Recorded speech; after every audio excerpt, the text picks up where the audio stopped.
Jadi kita bangun dulu mindset-nya bahwa di bank sampah itu bukan sampah yang kotor gitu, tapi sampah yang menghasilkan uang gitu. Tadi kan saya dari tadi cukup agak lama di sini, Bu. Agak setengah jam ada nih. Iya. Orang datang ke sini bawa sampahnya, terus ditimbang di situ. Gimana prosesnya, Bu?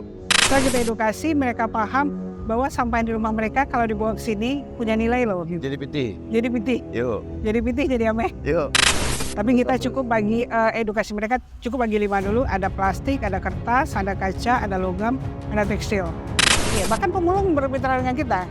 Kan awalnya kan dibilang nih, pemulung itu kita ngambil rezekinya pemulung. Iya. Pemulung nanti merasa ada saingan. Enggak, justru pemulung gabungan kita.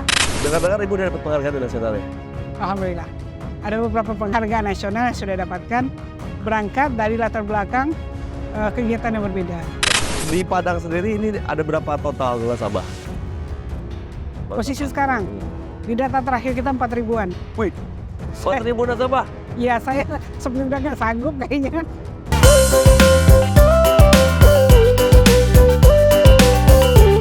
Ya, assalamualaikum warahmatullahi wabarakatuh. Sekarang kita lagi sama Bu Dewi. Ini Bondo Kanduang nih. Bisa kita bilang Bondo Kanduang. Ada hal positif yang bisa beliau ciptakan akhirnya. Berawal dari sebuah kecamatan dan akhirnya bisa berdampak di Provinsi Sumatera Barat. Bondo Kanduang di Sumatera Barat. Boleh Bu ya saya bilang gitu ya? Berat sih bagi saya. Karena Bondo Kanduang itu perannya cukup luas ya. Iya. Saya mungkin belum di level itu kali. Bu, ini Ibu menciptakan sebuah gerakan besar. Ini gerakan namanya. Kalau saya melihatnya Bu ya, Iya. ini sebuah gerakan yang positif. Bu Dewi ini akhirnya bisa membuat masyarakat lebih menghargai sampah. Karena sampah dijadikan emas sama Ibu. Sampah yang tadinya mungkin digeletakkan, dibuang bertebaran, nggak beraturan segala semua. Ini justru warga malah mengumpulkan, menabung di semua rekening yang namanya Bank Emas. Jadi Bu Dewi ini kira-kira yang pelopornya Bank Emas di Sumatera Barat lah. Bu Dewi, ngapain bikin gituan? Kok mau capek-capek sibuk untuk ngurusin sampah orang?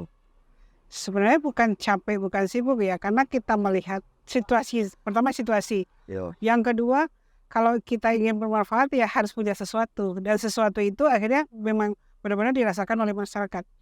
Karena kalau kita hanya kalau kita bermanfaat tanpa memberikan solusi kan nggak apa-apa juga gitu. Itu sih. Jangan cuma ngomong doang gitu. Ya, Buat iya. gerakannya yang positif Ya. apa? Oke. Nah, maksud saya gini loh Bu. Tujuan Ibu apa akhirnya ngebuat sebuah bank ini? Bank ini kan notabene suatu hal yang orang kalau udah ngeliat bank itu pitih kan? Nah, iya. Pitih masuk atau pitih keluar kan enggak? Iya. Pitih masuk kok Pak? Bang. Iya. Seperti penggagasnya, kita tidak bukan penggagasnya. Kalau penggagas bank sampah kan bilang, kalau itu dibilang misalnya tempat sampah, orientasi orang apa? Jelek, kotor. Ketika ada kata bank, ada pertanyaan, bank sampah. Ini kan sebenarnya dua rumput bahasa yang berbeda. Tapi ketika disatukan, bank sampah orang akhirnya memancing yang ingin tahuan. Nah, di satu sisi kita menyampaikan bank sampah itu, ya seperti kita melihat bank-bank yang sebenarnya bersih, rapi, tertata, ada petugasnya, ada nasabahnya, ada uangnya di sana. Nah, sampah, kenapa sampah ada di belakangnya? Karena kita berusaha sampah itu menjadi sesuatu, kalau dia masuk ke bank, itu kan bukan lagi yang level mereka sampah yang kotor, sampah yang menjijikan, seperti itu. Jadi kita bangun dulu mindset-nya bahwa di bank sampah itu bukan sampah yang kotor gitu, tapi sampah yang menghasilkan uang gitu. Ya, jadi guys, di sini yang saya datangi ini adalah pusatnya ya. Ya, induk. Saya bilang induk ya. Ya. Induknya Bank Sampah apa namanya Bu? Bank sampah Pencadaian di Kota Padang. Bank Sampah Pacadai Kota Padang. Bersih kantornya, tidak seperti kita bayangkan sampah itu yang kotor, yang jorok. Karena di sini ada apa istilahnya bunker atau gudang apa aja? Apa deh kalau bicara bank ini kan ada ini ya. Ada gudang, ada kantor, ada ula juga. Oke. Ya. Jadi di sini nih mereka tadi kan saya dari tadi cukup agak lama di sini Bu. Agak setengah jam ada nih. Ya. Orang datang ke sini bawa sampahnya, terus ditimbang di situ. Gimana prosesnya Bu? Jadi sebenarnya sebelum mereka datang ke sini bergabung dengan kita lakukan edukasi. Yes. Yang pertama kita edukasi adalah mereka bertanggung jawab dengan sampah yang mereka hasilkan. Kemudian sampah mereka mau dikemanain? Yeah. Kalau mereka masih dengan pola lama buang ke TPA, buang ke TPS kan impactnya ke dianya nggak ada, tapi impactnya ke lingkungan. Justru kita semakin bermasalah dengan itu. Nah, setelah kita edukasi, mereka paham bahwa sampah di rumah mereka kalau dibawa ke sini punya nilai loh. Jadi pitih. Jadi pitih, Yuk, jadi ameh. yuk. Nah, Jangan cuma dibuang. ya, Yuk. tetapi kita kan memang memberikan edukasi nggak bisa sebentar karena kita kita itu perang dengan perubahan perilaku yang sekian lama dari nenek moyang udah terbiasa.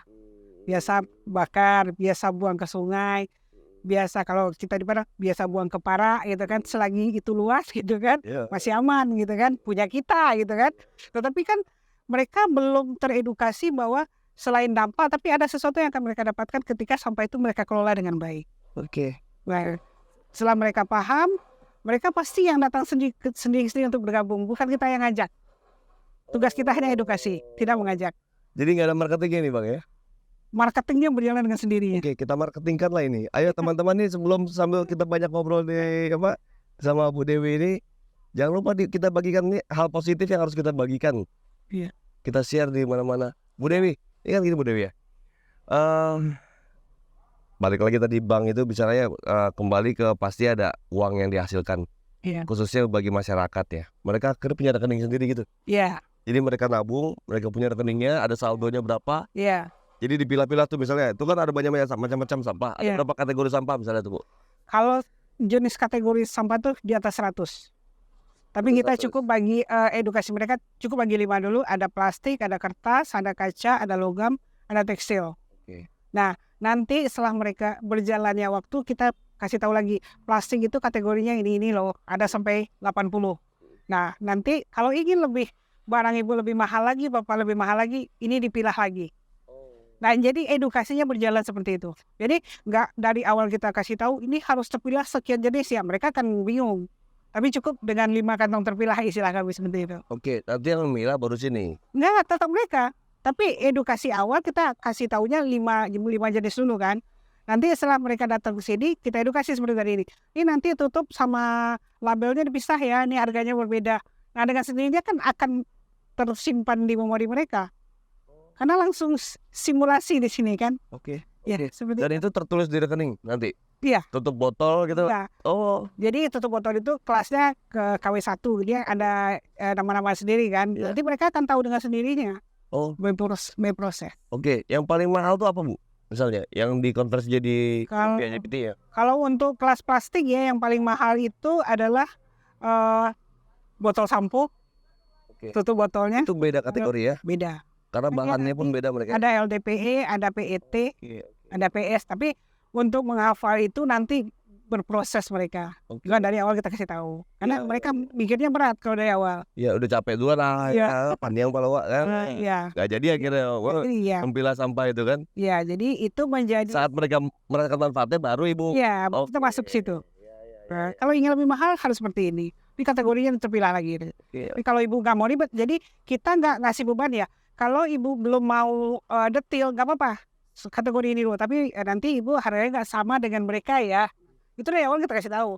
Lama-lama kan mikir itu sampahnya mereka udah satu gram, kita masih 0, sekian kan mereka mikir juga mending kita pilih kan gitu akhirnya. Jadi itu muncul dari keinginan mereka. Oh, kalau nggak dipisah harga sama Turun. turun Ya, harganya. Oh. kita semakin terpilah harga semakin bagus. Jadi kita kasih pilihan. Ya. Jadi nggak ada pemaksaan. Asik ya. Jadi ya asik banget loh. Ini bahkan kalau misalnya kayak di perkotaan kayak di Padang bisa jadi penghasilan tambahan buat yang orang-orang yang kerja rumah tangganya berarti ya. Bisa Iya, juga betul. kayak gitu ya. Iya, bahkan pemulung bermitra dengan kita. Kan Oh. awalnya kan dibilang nih, pemulung itu kita ngambil rezekinya pemulung. Iya. Pemulung nanti merasa ada saingan. Enggak, justru pemulung nggak dengan kita. Pemulung bermitra jadi ya. Iya. Oh, pemulung punya rekening loh akhirnya. Ada. Iya. Karena kita mainnya di edukasi. Ketika kita masuk ke pemulung yang kita sampaikan, Bapak ini untuk biaya hidup sehari-hari. Tapi bikin nggak sedikit disisihkan untuk masa depan anaknya mau kuliah melalui tabungan emas. Kan harga emas naik terus. Iya. Kita ceritanya seperti itu. Iya. Akhirnya mereka bergabung. Bahkan ada yang terbaru, ini unik nih. Satu kelompok pemulung itu bergabung bikin bank sampah. Namanya Rauk Keren. Di Padang kan pemulung itu namanya Rauk kan. Tahu iya. Bikinnya Rauk Keren. Tahu. Itu SK di kita. Oh. Bergabung dengan kita. Jadi mereka ini akhirnya ternyata bisa lebih untung bekerja sama dengan bank sampah ini dibanding mereka langsung jual misalnya ke kan bisa langsung dijual. Bisa. Penampungan sampah apa istilahnya? Iya. Jadi kan Ada kan yang orang yang nampung sampah beli iya pelapa-pelapa gitu. pelapa-pelapa gitu kan? Iya, iya. Jadi gini, makanya ketika kita main edukasi kita lihat audiensnya siapa. Kalau pemulung kita nggak cerita, Pak nanti barangnya di temuan Mas, nggak gitu juga. Tapi Bapak sudah jual barang, tapi kalau misalnya di kami harga kami ada yang lebih mahal boleh jual ke kami. Tapi kalau Bapak bagusnya alangkah baiknya disisihkan untuk tabungan emas yang sewaktu-waktu Bapak butuh anak sekolah segala macam seperti itu. Jadi edukasinya akan berbeda dengan masyarakat biasa, dengan ASN itu akan berbeda pula. Karena kita tergantung audiens seperti apa. Karena akan kita edukasi kan bagaimana mereka bisa menerima pesan kita untuk mereka menjadi nasabah. Sudah berapa banyak pemulung di Kota Padang ini akhirnya bisa bergabung Kalau menjadi nasabahnya bank sampah ini? Kalau bilang persentasenya masih kecil, tapi kalau hitungan orang mungkin udah lebih dari 15 atau 16 orang yang bergabung. Apa kendalanya mereka belum mau mulai untuk join bareng di bank sampah? Belum semuanya teredukasi dengan baik. Karena pertama mungkin personil kita terbatas, tapi mudah-mudahan ke depan dengan ada instruksi Pak Wali ini kan semakin gencar nih kita di lapangan, media juga membantu. Ini mungkin salah satu membantu menginformasikan nanti. Jadi mereka akan tahu seperti apa ketika bergabung dengan bank sampah. Karena di sini kita tidak hanya mereka bertransaksi, tapi kita membangun komunitas yang dari hati. Ada nanti selain sharing fee juga ada reward buat mereka. Dan pegadaian support kita untuk itu. Gini Bu, tadi saya lihat ada di situ bagannya Papandaya, Papandaya 1, Pancadaya. Pancadaya 1, Pancadaya 2, itu apa maksudnya Bu? Unit kita. Jadi khusus Pancadaya 1 di mana? Iya. Pancadaya 1 itu di Kelurahan Korong Gadang. Jadi masing-masing Pancadaya itu pasti letaknya di unit-unit terdekat di Kecamatan Kuranji. Tapi ketika namanya udah berubah, misalnya Maju Bersama itu kecamatan lain seperti itu. Oke, dia berbeda baru di kecamatan lainnya. Iya. Oke, di mana aja Bu? Yang besar-besar di mana Bu? Di sini Bu. Enggak hanya Pancadaya maksudnya. Di Padang ini yang mana aja yang besar-besar? Yang punya unit. Iya. Ada berapa unit sih total? Sebelumnya instruksi Pak Wali kita 50, tapi sekarang udah 80 data yang masuk. 80 unit udah ya? Iya, yang bergabung. Oke.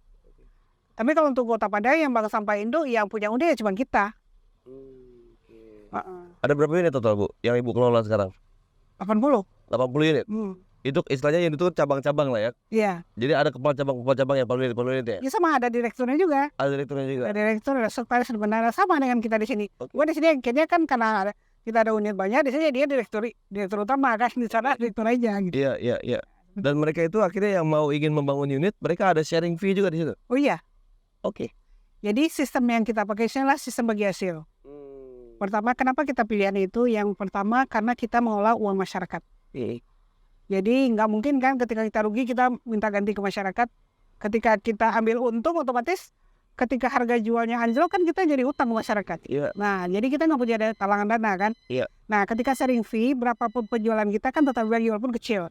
Nah 70% itu langsung ke rekening nasabah. Sisanya ada 30%. 30% itu kita bagi 3 lagi. Jadi kita anggap 100%, 35%-nya kita jadikan biaya operasional penjemputan bagi yang dijemput ke unit. Sisa 65% kita bagi 2. 32,5% untuk induk, 32,5% untuk unit. Jadi sharing fee-nya. Oke, berarti akhirnya unit pun ikut mempromosikan ini dong harusnya ya? Iya, mereka juga berlomba-lomba untuk memperbanyak nasabah di unitnya mereka kan? Iya, karena semakin banyak pendapatan mereka. Oke. Menarik ya? Sangat menarik. Kepala-kepala unit bagikan video ini biar makin viral video kita, semakin orang tertarik menabung di bank sampah ini. Jadi terus gini Bu ya, kalau dalam konteksnya ini dikonversikan kepada emas, jadi memang akhirnya saldonya tuh berapa gram emas gitu ya? Iya. Iya. Oh bukan rupiah, berapa gram emas akhirnya? Bukan. Jadi misalnya kayak saya kan saya belum jadi nasabah, walaupun kita pengurus kita wajib jadi nasabah. Misalnya saya di posisi 5 gram. 5 gram saya mau mencairkan senilai harga emas sekarang misalnya 1 juta, berarti 5 juta uang saya gitu. Iya. Boleh ditarik berupa. Jadi si buku rekening itu 0, sekian gram gitu ya. 1, sekian gram, 10 sekian gram gitu kan kayak gitu ya. Iya. Asik juga ya ini ya. Jadi ibu bikin kayak gini berangkat dari apa sih awalnya? Kalau berangkat awalnya sebenarnya background apa Ibu Dewi? saya ibu rumah tangga. Ibu rumah tangga. Saya lagi kaget. bengong gitu ngeliatin sampahnya ada gunanya apa gitu. Coba apa maksudnya ilhamnya dari mana? Oh enggak, kalau awalnya gini, saya tuh sebenarnya hobi kerajinan. Oke. Awalnya kan nenek-nenek saya memang hobi kerajinan yang dulunya mengolah sampah juga.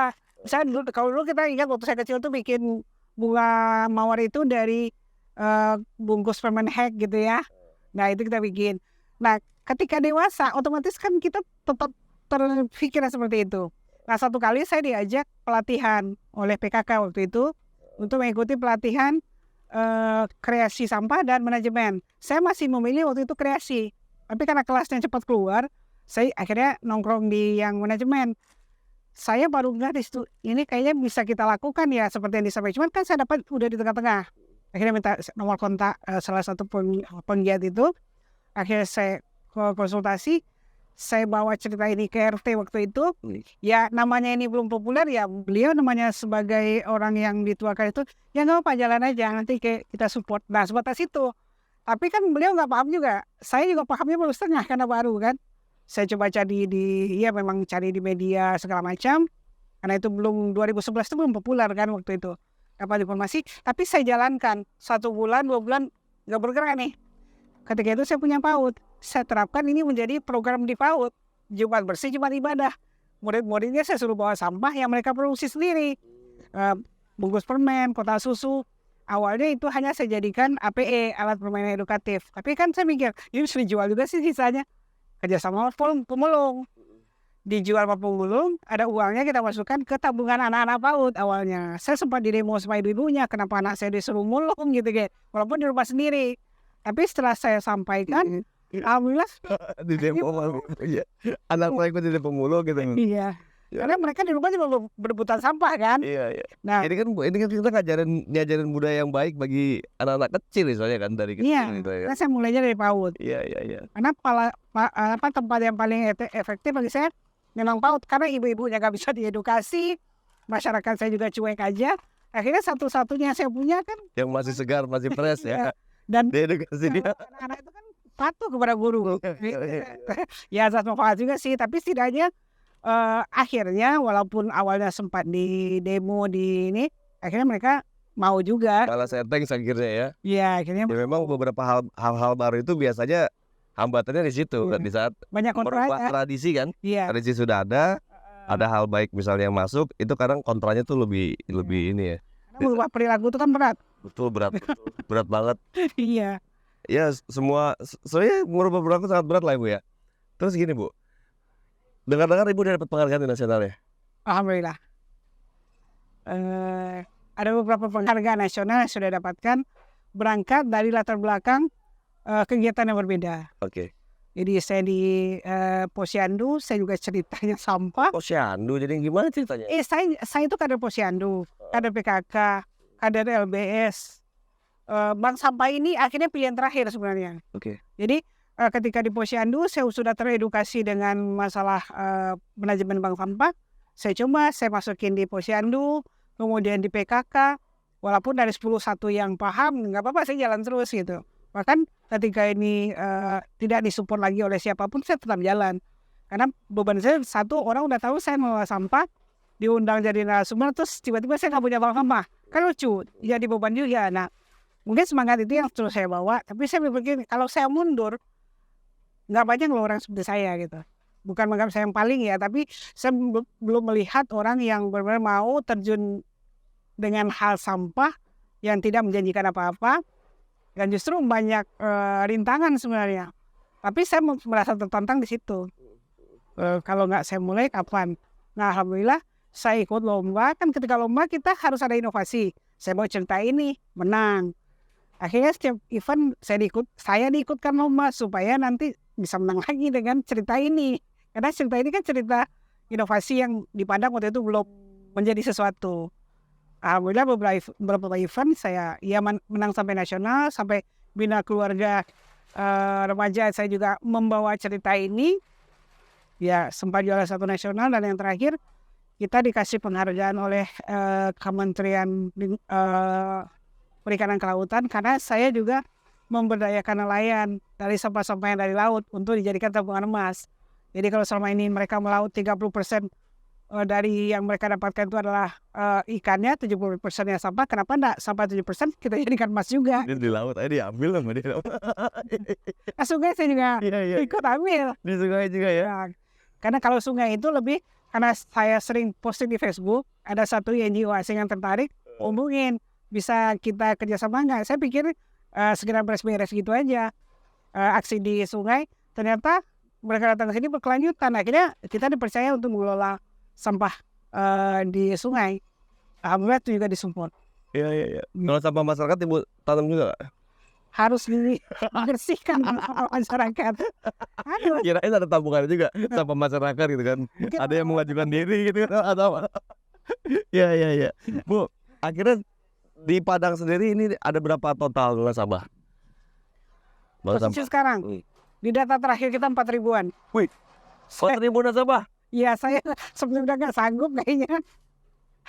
Tapi ini tantangan ya, mungkin agak terseok karena kita nggak menyiapkan diri untuk ribuan. Kita awalnya berpikirannya cukup skopnya Kecamatan Kuranji, tapi permintaan PAUD dari PAUD apa ya?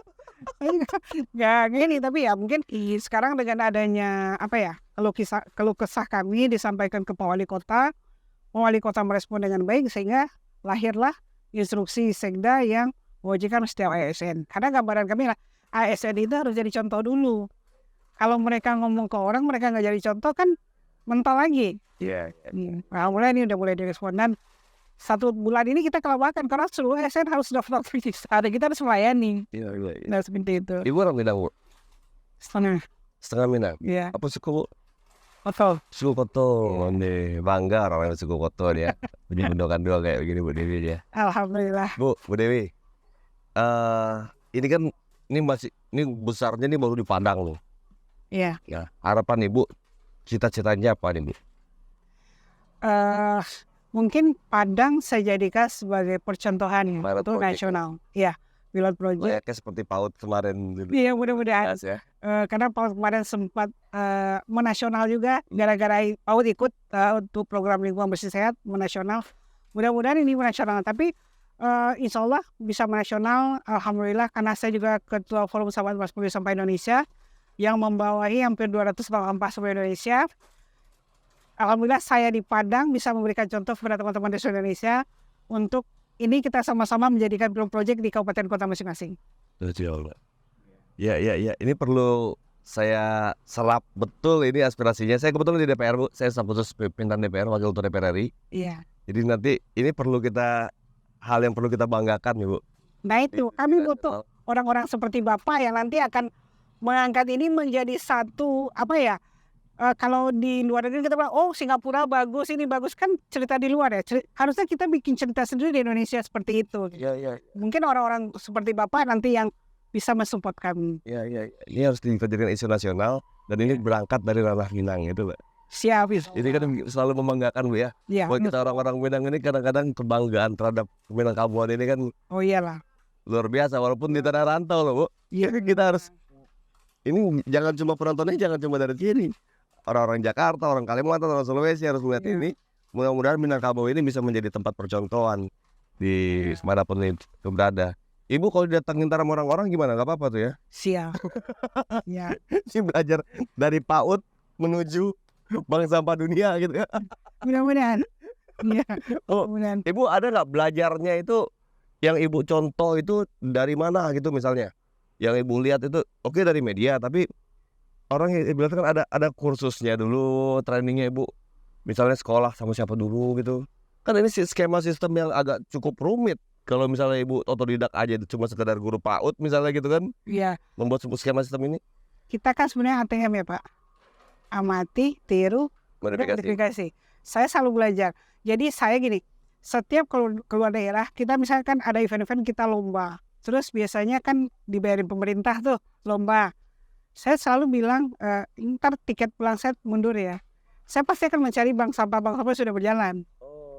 Dan selalu saya bawa oleh-olehnya pasti daur ulang yang mereka punya nih, saya bisa seperti apa. itu belum saya pernah nanya itu tuh. Gitu terus. Ya, jadi beberapa kali saya memang mendatangi beberapa bank sampah yang saya hanya bertamu sendiri, maksudnya tidak membawa lembaga apapun karena ini kan nggak semua orang mau ya. Jadi saya paling minta tiket mundur, akhirnya saya pergi. Nah, mungkin momen yang luar biasa merubah segalanya membuat saya harus seperti ini adalah ketika kita baru diajak dilamar pegadaian lah istilahnya gitu. Saya diajaknya mulai bergabung itu disupport bulan Maret, April kita launching. Kemudian Oktober di tahun yang sama saya diajak gathering Bank Sampah se-Indonesia di Jogja. Dan di sana direktur bank sampah orang pintar semua, orang hebat semua. Ada dosen, ada yang mereka punya perusahaan, ada yang penjaga pantai, bermacam latar belakang. Ada guru PAUD. Nggak ada, Nggak ada. Ada. nggak ada, Kota Barat di mana? nggak ada. Nah, ketika di sana itu saya ibaratnya gini, mau ngomong ini takut salah, mau ngomong ini nih orang ini pintar kita seberapa sih gitu. Cuma saya waktu itu berpikir, hari ini saya debu di antara mutiara, satu saat saya akan jadi mutiara di antara mereka. Cuman itu dalam hati ya. Pulang dari sana kan kita sempat ngobrol dengan orang-orang yang ada di situ. Ada yang salah satunya ada orang Sumatera Barat juga yang justru mengelola mengelola di Papua. Itu sampah yang mereka kelola adalah sampah laut semuanya. Itu orang Minang pun di Manyo Berado pasti Nah, jadi ame ya. jadi satu Papua itu dia satu provinsi itu dia handle. Hotel dia handle, tapi memang ada perusahaan di belakang. Tapi setidaknya saya punya ilmu dari beliau gitu kan. Ketemu ini lagi, oh dia dari penjaga pantai. Ternyata asing juga semuanya pada latar belakang yang berbeda. Tapi kok kita di sana merasa satu keluarga dan nggak merasa ini lebih dari ini lebih. Dan saya itu aja yang belajar saya. Ternyata orang yang mengabdi ke alam itu nggak punya level, saya bilang gitu. Jadi di sana saya belajar, pulang dari sana saya harus menjadi sesuatu seperti mereka. Hanya itu. Ini bisa juga berarti diinstruksikan nih kepada para pemerintah daerah di Sumatera Barat. Coba instruksikan orang-orang yang punya hotel, punya restoran misalnya, punya segala macam unit bisnis yang memang ada sampahnya, bikin dong rekening sampah gitu ya. Iya, harusnya ya. Iya, ini bisa loh. Ini bisa sifatnya perintah dari pemerintah loh, bisa loh sebenarnya. Iya. Para wali-wali nagari, wali kota Yes. bisa perintahkan tuh lembaga-lembaga bisnis yang ada tuh ya. Yang tujuannya juga bisa menghasilkan buat Iya. bisnis mereka sendiri. Misalnya wali nagari, dia kan bisa bikin unit misalnya, Iya. ya kan?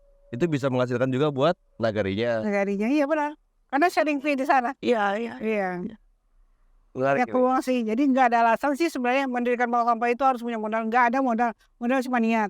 Jadi wali-wali nagari, wali kota, bupati, pak gubernur sekalipun, ya kan? Silakan hubungin Bu Dewi. Ya. Yang mau bikin rekening sampah ya. Atau unit sampah boleh kan? Unit Boleh. bank boleh kan? Boleh banget. Bisa kan itu? Bisa. Biar semakin Modal ada modalnya nggak? modalnya. Niat satu, timbangan kedua. Karena kan dia harus ditimbang sampahnya. Niat sama timbangan, Iya. kita punya unit bank Iya. sampah. Ada nasabahnya tapi. Iyalah, emang gak ada nasabahnya terus mau ngapain diem gitu. Iya. Kan mereka yang akhirnya mendidik bank itulah, unit bank itulah yang akhirnya mendidik Iya. calon-calon nasabahnya kan, biar Iya, sampah jangan dibakar, sayang tuh. Iya. Kita tabung ya kan, sampah ditabung. Ibu ini, Bu, akhirnya kan Ibu ada outputnya Bu. Sampah ini kan, nggak hanya sekedar sampah ini dipilah, tapi katanya dengar-dengar Ibu sampai bikin produk-produk turunannya tuh. Iya. Langsung memproduksi produk turunan. Iya, ada beberapa. Oke. Jadi gini, sampah itu kan kalau yang kita lempar lagi kembalikan lagi di dalam publiknya kan terbatas. Ada beberapa sampah yang sebenarnya tidak diterima. Nah, atau harganya sangat murah. Nah, itu yang kita siasati bagaimana nilai yang tadi nggak ada nilai jadi ada nilai, yang nilainya kecil jadi besar gitu. Nah, salah satunya botol kaca misalnya. Botol kaca itu kan harganya sangat rendah. Salah satu yang kita bikin kemarin adalah Botol kaca itu rendah ya. Dibanding plastik lebih mahal plastik ya. mahal plastik. Sama kaleng lebih mahal kaleng. Kaleng. Bahkan botol kaca itu pernah sekali waktu itu nggak diambil, nggak ada nilainya sama sekali. Oh. Nah saat itu kita harus berpikir keras supaya kita nggak kecewa. Tetap diterima, tentu harus kita olah. Nah ide kita waktu itu adalah bikin gelas. Saya bikin gelas, saya potong, bikin gelas tapi kasih motif. Lucu-lucu gitu ya. Nah, ada event saya tawari. Misalnya nanti ada yang pesta kan unik, belum ada orang yang punya kan. Nah mungkin Merchandise. ya saya kasih gitu nanti kita lukis. Bisa dijual 5.000 satu kali tuh. Kalau banyak 4.000. Oh 4.000. Emang bener gitu ya? Ya, Oh bener kan tebakan gue. sharingin. Kalau dia ngambil lusinan itu harganya jadi 4.000 gitu. Satuan tuh bukan kiloan lagi tuh kan ya kan? Nah, Kiloan gak ada harganya tadi ya? satunya harganya paling tinggi itu Rp200. Oke. Nah, kita kan berpuluh kali lipat, Iya. ratusan kali lipat. Ada edit value ditambah di situ. Ya, nah Iya. kita juga di sini di Bank Sampah menyediakan kelas belajar. Jadi saya di minggu keempat tuh buka kelas belajar siapa yang berminat. Dengan catatan mereka bayar. Kenapa? Ketika bayar berarti Niat. Iya bener ada tuh. niat di sana. Bayar nggak perlu mahal-mahal lah bayarnya Bu ya. Yang penting dia ada niat. Emang kalau udah ada bayar nih biasa niat. Ada beban. Ada beban ya. Kalau dia gratis, Malas, bodo iya. amat kan gitu. Nah, dan hal itu kita lakukan. Iya. Dan selalu ketika kita buka, ini kalau mau bikin kelas ini, peminatnya langsung bayar. Sehingga saya harus batasi. Ini maksimal 25 ya. Harus gitu. Kalau enggak kan semuanya ikut, nanti kan terlalu banyak nggak maksimal. Nah, akhirnya saya bikin seperti itu. Nanti nya jelantah. Ini saya punya target nih, kafe-kafe yang di ini kan sekarang musim plastik-plastik gitu ya. Kita bikin seperti itu. Ini aromaterapi, jadi aromanya ketika mereka bakar nanti ada beberapa aromanya yang mereka suka. Nah, akhirnya ada salah satu pihak kenapa gak dijadikan merchandise gitu. Ya udah kita akhirnya kita bikin itu juga dan alhamdulillah kita bikin 500 habis. Setiap ada tamu pasti belinya itu. Seperti itu. Luar biasa Bu ya. Niat Kenapa, baiknya. Ini saya lihat bukan itu aja Bu ya. Saya lihat itu niatnya Ibu. Niat baiknya, niat apa? Mencerdaskan warga, mencerdaskan masyarakat dan akhirnya bermanfaat buat masyarakat. Ya mudah-mudahan. Mudah-mudahan. Bangga saya Bu. Tapi PR kita masih banyak. Banyak, pasti masih banyak. Saya minta Bu ya, ini kepada para pemerintah daerah lah khususnya ya, pada para wali kota, bupati, coba tolong, yuk kita gerakan ini, gerakan yang positif, bukan hanya sekedar gerakan di media, tapi gerakan yang konkret. Kita buat sebuah movement, menjadikan sampah menjadi sebuah emas dengan mengajak para masyarakat dan warganya untuk juga bisa ikut nabung dan komit, minimal bisa membersihkan lingkungan. Iya. Lingkungan bersih, piti masuk, Iya. ya kan? Iya. Iya. Dari mana? Itu luar biasa banget. Dan kepada para perusahaan-perusahaan yang memang akhirnya sampahnya dibuang gitu aja, pemerintah daerah harusnya bisa memerintahkan pada mereka gitu lah, menghimbau lah ya. Yuk, semua kalian bikin semua rekening sampah, bikin unit sampah masing-masing. Karyawannya semua dibikin, wah itu keren tuh. Keren banget. Jadi gerakan movement yang luar biasa nih. Bu, tolong bantu diviralkan nih video Bu, biar sampai kepada para penguasa-penguasa di daerah masing-masing. Mudah-mudahan niat baik ini, pemangku kebijakan bisa menjadi sebuah gerakan yang positif buat kita semua. Bukan cuma hanya untuk orang Padang, tapi untuk orang Sumatera Barat dulu lah minimal Bu ya. Siap, insyaallah. Mudah-mudahan ini didengarkan semua orang. Amin. Hatinya tergerak karena Ya. sampah itu tanggung jawab kita semua. Kita semua, teman-teman semua, assalamualaikum warahmatullahi wabarakatuh.